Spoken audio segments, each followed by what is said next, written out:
Hello Vlogalogue. So we're making YouTube videos about YouTube. That's never been done. Actually, I think it's really interesting to hear from some of the other people that are involved in the collab. I wish that it was really great having Chelsea. I like Chelsea a lot, but I wish that I'm curious what Victoria's answers would be. So maybe we'll have to make her answer them or something. I don't know.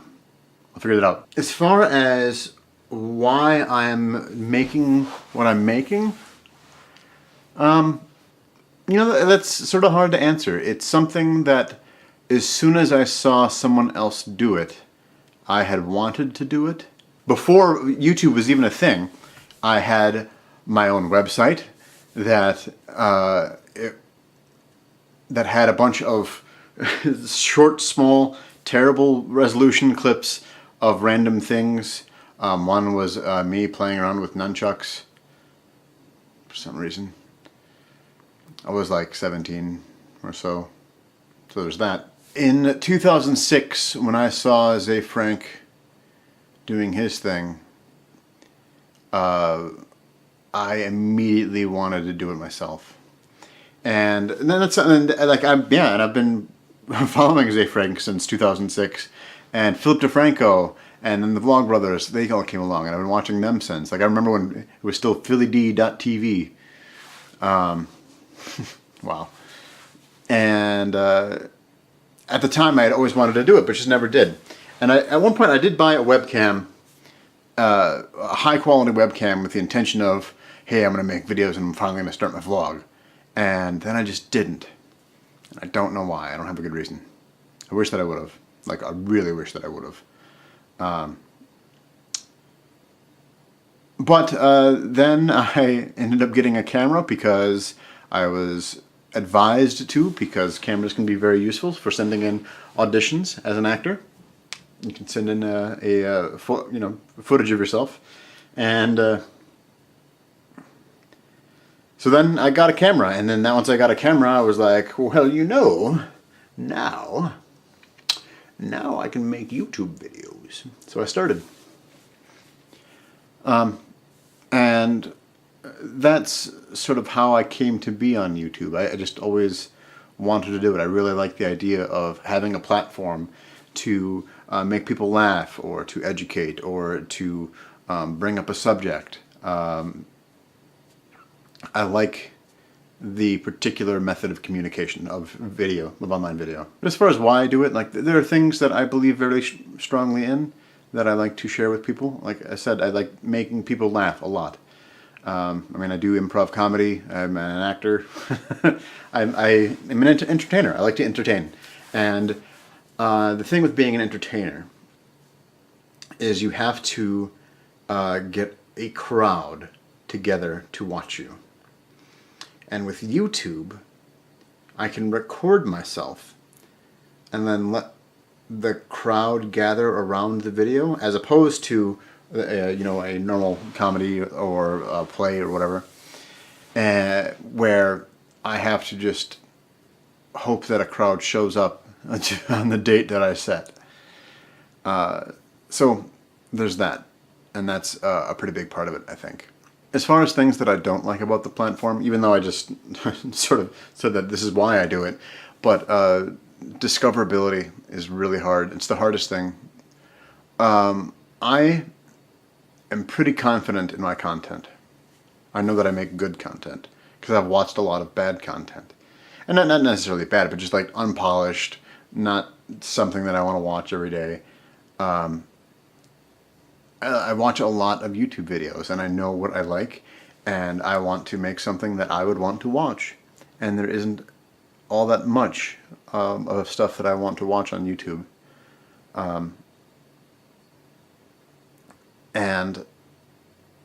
But yeah, no, it's the discoverability part is just so tough. Like, it's without feeling like I'm constantly whoring myself out.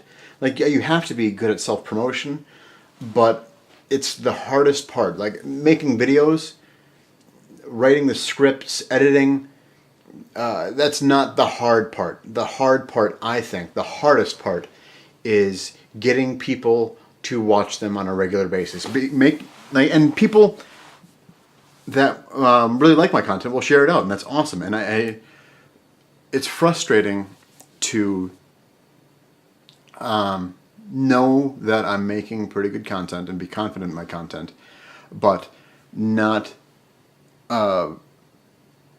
having that sort of subscriber basis that I thought that I probably would have had in a year. And yeah, I didn't make as many videos as I probably could have. And that's one of there's like a barrier to entry, right? When it comes to YouTube, and that you need to have a lot of time to do it. And you need to be consistent with your content. And that takes a lot of time. And I think that's one of the biggest barriers to doing YouTube. And see, when you have a regularity in how you upload, you then have regularity, like people regularly waiting for your videos, and it's a little easier to get a subscriber basis that way.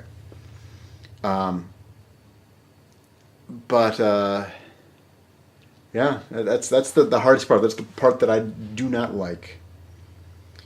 And it's largely because I don't know a better way to do it than I'm doing it right now. Well, that's not true. There are things that I can do that I just haven't. I could do a whole lot more collaboration videos.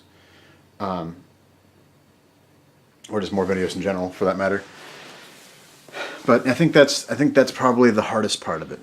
I kind of, unfortunately, resonate with Niall a little bit, in that there are a lot of YouTubers who are very popular that I do not like at all.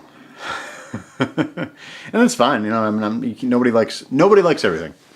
But it's frustrating in that I know my content is at least as good as theirs. And they have 100 to 1,000 times more subscribers than I do. So that part's a little frustrating, I think. I kind of, unfortunately, resonate with Niall a little bit, in that there are a lot of YouTubers who are very popular that I do not like at all. And that's fine, nobody likes everything. But it's frustrating in that I know my content is at least as good as theirs. And they have 100 to 1,000 times more subscribers than I do. So that part's a little frustrating, I think. It's kind of hard to talk about this because I get a little down.